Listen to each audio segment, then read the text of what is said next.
We've got some big news in the world of business today. We've got two biggies of business. One is the social media giant Facebook, and another is, of course, our homegrown Reliance Jio that are coming together in a substantial way that carries a lot of promise. Now, how are they coming together, and what would they probably be working on, and what would the resulting impact be? To talk about all this, I've got my colleague Tushar Gupta with me. Tushar, can you just brief us on the deal? Hey Karan. So as we know, Facebook has picked up a 9.99% stake in Reliance Jio. Reliance Jio, one of the biggest telecom players in the world, I would say. They have more subscribers than the population of United States put together at 388 million. So what has happened? Facebook, which has roughly 300 million users in India, its WhatsApp, the WhatsApp it owns now, has 400 million users, and Instagram, which has another 100 million. So a lot of concurrent subscribers there, which are part of all the platforms. So Facebook and Jio are now coming together. And what can be said as a commencement of a partnership that will be focused on digital solutions. Mukesh Ambani in his statement has said that this partnership, after the COVID-19 lockdown gets over and India embarks on a post-COVID-19 recovery path in terms of economics, he will be looking to assist 60 million small and medium enterprises, 120 million farmers, 30 million small merchants and traders. So these are some very big numbers, and it brings the best of both the worlds, the social media world, which the Facebook brings, and the Reliance Jio, which of course is going to be headed by the Reliance Industries. Right. Tushar, Jio people have come to realize how important the impact of Jio is, especially during this lockdown. Imagine having to go through this lockdown without the Jio network. It's estimated that about 3 in 5 smartphone users are using Jio, something of that sort.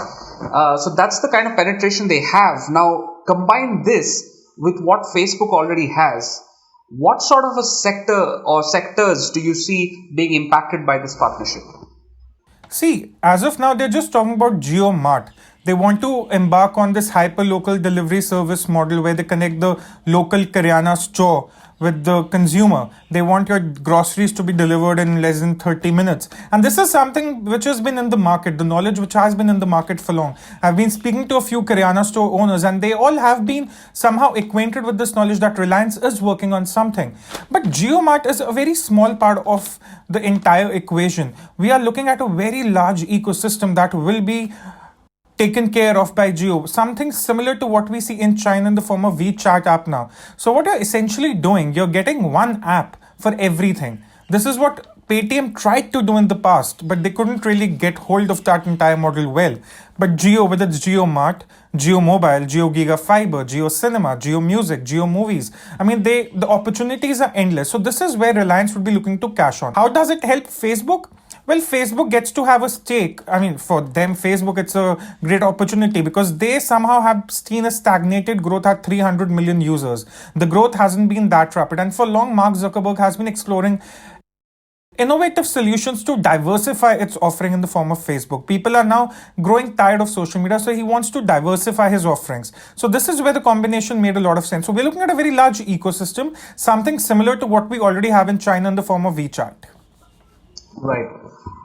Tushar, also, over the last, say, month or two, we've come to see how tech can be so useful at a time like this. Because before this, I think probably a year and a half prior to this, the big tech was being demonized, right? And in many respects, legitimately as well.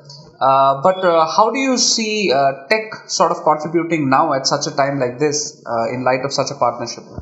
See, before we began into this lockdown phase, right now we're recording a video on Zoom. So that's one of the good products out of the tech industry of the Silicon Valley. We are doing this on Zoom. A lot of people are able to keep their jobs because of products like Zoom, because of platforms like Zoom. So this, the COVID-19 lockdown has been sort of a blessing in disguise for the big tech industry. Now, we discussed this in another video that there are some industries from China with the FDI ruling that had came into play. They were restricting investment in India.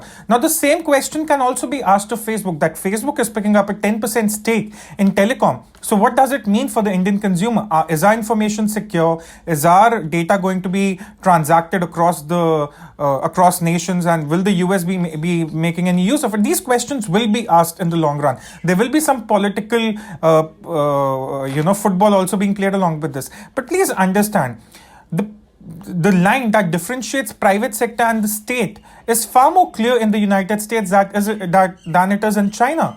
Today, if this Alibaba had picked up a 10% stake in Reliance Jio, I would have been worried. I would have been worried. I have been a firm believer that India should embark on capacity building. We should have our own Facebook. We should have our own version of Google. We should have our own version of Twitter. But until we don't have that, any day, I would pick GAFA over the bad trinity of China. That's something people need to understand. Unless we do not embark on a serious capacity building spree in all tech platforms, GAFA is far more preferable than bad because you can understand the line that differentiates the private sector from the US government. You cannot say that the same about China. Great, Tushar. Thank you so much for your insights. Thanks, Karan.